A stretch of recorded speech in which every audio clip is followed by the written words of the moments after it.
And I'm Bob. This is Talk to the Paw. So it's our Meet the Breed segment today. Yes, brought on by our fans. Brought on by our fans, that's Yes, right. We had asking some about requests breeds. about doing some breed stuff. So we are all about making you happy. So this is what we're doing today. So what breed are you going to talk about today? You know, Golden Doodles. I think that's a very popular breed. The designer breeds, they call them, are getting very popular. They're mixing lots of things with poodles. Yes.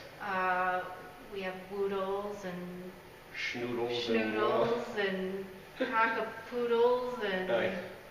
Bernedoodles. That's what makes the designer breed, is you take a dog A who's already a breed and dog B who's already a breed, and you put them Correct. together and mash the name up so it's cute. And I think breeders did that a while back ago. But the backyard breeders, I think, probably started that with, I got a mistake. But then they went like hotcakes when I said that they were called a schnoodle. People went, I want a schnoodle. Sounds great. Well, the Golden Doodles started in North America and Australia. They began crossbreeding the Golden Retriever and the Poodle in the 1900s. The original purpose was they wanted guide dogs suitable for visually impaired people with allergies. So that's kind of where the Golden Doodle started, although I remember cockapoos a long time ago. Yeah, that was probably when they all started that cockapoo thing. Yeah, I think a non-shedding breed was really, or a hypoallergenic. If you do a little research, there's really no guaranteed hypoallergenic dog, but right, there just are less some likely that to shed be, less. Yeah. So you can go online and you can type in Golden Doodle and you can get all, the information on the breed standard and the code and all of that.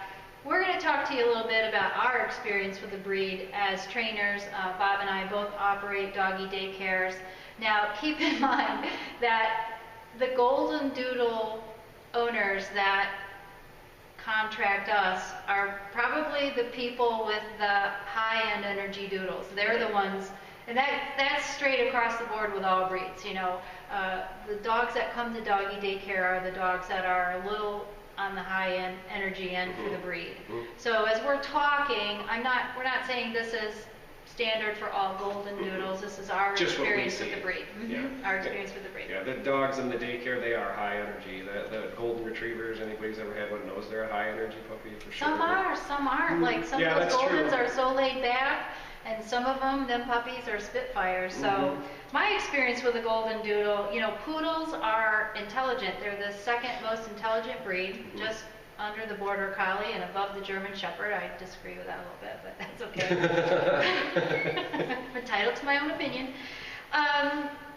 But poodles are clowns. They're hilarious. Yes.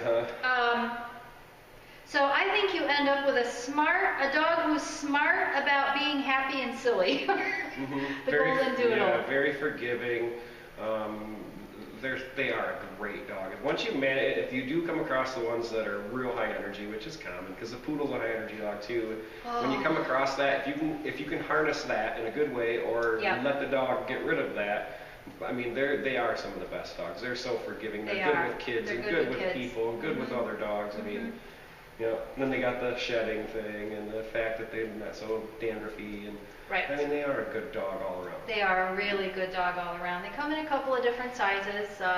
There's a miniature, a medium, and a standard. So depending on what size dog you want. And my experience with the Golden Doodles is, when you start early training, like in puppy kindergarten, they're a little harder to manage. They get distracted real easy, and they're just all about having fun.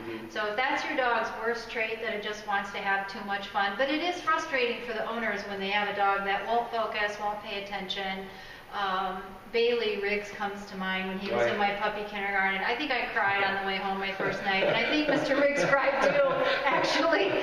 He was so frustrated because he kind of wants his dog to behave. You have to be really patient.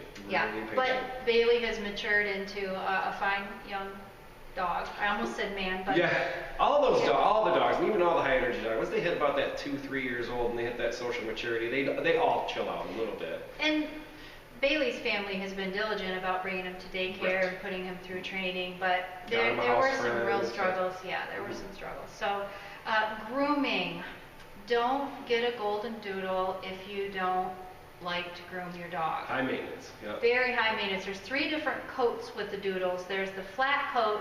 First generation Doodles is an a AKC registered Golden Retriever and an AKC registered Poodle. So that first generation of Doodles, you'll get a lot of those flat coats.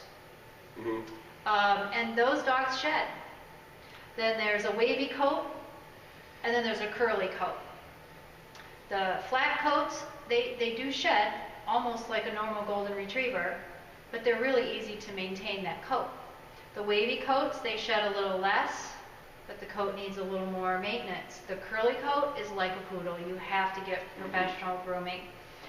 We had Einstein who comes to the daycare here, and their parents were mortified. And we had talked to them a couple of times about how to properly brush the coat, but they were a young couple, busy.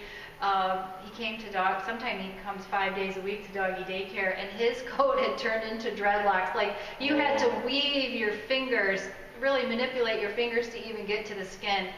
And, one day he came to doggy daycare. I didn't recognize him. He was completely shaved down. Yeah. And the owner said he hid, didn't want to come out. It was traumatizing to everybody. And every time I see that dog, still, this happened a couple weeks, I'm like, what's that dog? Oh, Einstein. He got himself shaved up. Yeah, he went from Bob Marley to Mr. Clean. I don't know. It was just unbelievable. Yeah, if you don't stay on top of it, and I'm the first one to admit that I'm a lazy dog owner, and I need a low maintenance dog. Yeah.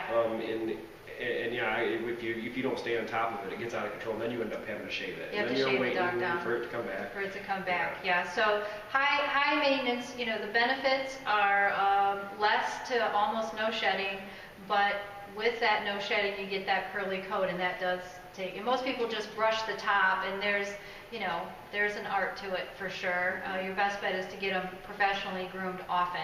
So if you get a Golden Doodle puppy, it's important to get them used to that grooming experience. Find a very kind, gentle, loving, patient groomer that will work with puppies and get them used to being groomed, because it's kind of a long process for the Doodles. Right, it's something that's going to go on for the rest of their life, so they might as well learn it young. Yeah, and Bob and I at our daycare, we both have groomers too, and we do a zoom and groom. You call it a wash and weigh. That's where the dog can come play in the morning and then get groomed in the afternoon, and that's ideal, because then it's kind of that counter conditioning. You're combining the grooming, something not so fun for a Golden Doodle, with playtime, and they play all morning and they're tired, so they're more relaxed on the grooming table. So if there's a daycare / groomer in your area that does something like that, I highly recommend it for the Golden Doodles.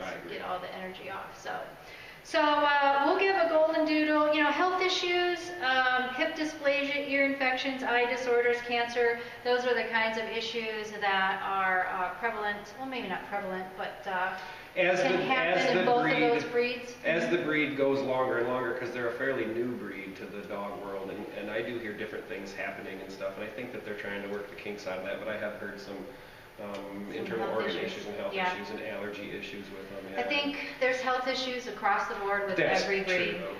So a reputable breeder is definitely, and again, there's some difference of opinions on the first generation puppies. I think it was the extended generations, the health issues kind of declined. But I don't remember what it is now. But do your research, because that might be important to you. Yeah, I mean, if it's you gotta make, if you get a dog like that, like a poodle, I know that it's going to cost me more per year to own that dog, because I need to groom and I need to do this, and depending on the size of the one you get, it's the feed you're given. But I think you're right there. I mean, across the board, I don't see any more health issues with a Doodle than I do any other dog, really. And the same stuff still happens. Right, and I'm not a vet, so I don't. I mean, I'm a firm believer too that we have made the breeds we've made, and we haven't done a great job at it. I mean, we don't care what goes in there at first until people start complaining and become the squeaky wheel. Then we go, maybe some hip issues, we should get that and sire out of there. Or whatever, But I mean, overall, I think they're no different than the rest of them. Yeah. So we'll give Golden Doodles 5 paws. I think they're a good family dog, temperament-wise. They're awesome. They're high-energy dog. Class clown. Yeah, class clown for sure, for sure. So if you own a Golden Doodle, give us some feedback. Let us know what you love about your doodles. And I know there's lots of doodle people out there. I see more doodles every day. Yeah, so they're very popular. Very popular. They're nice dogs. So let us know.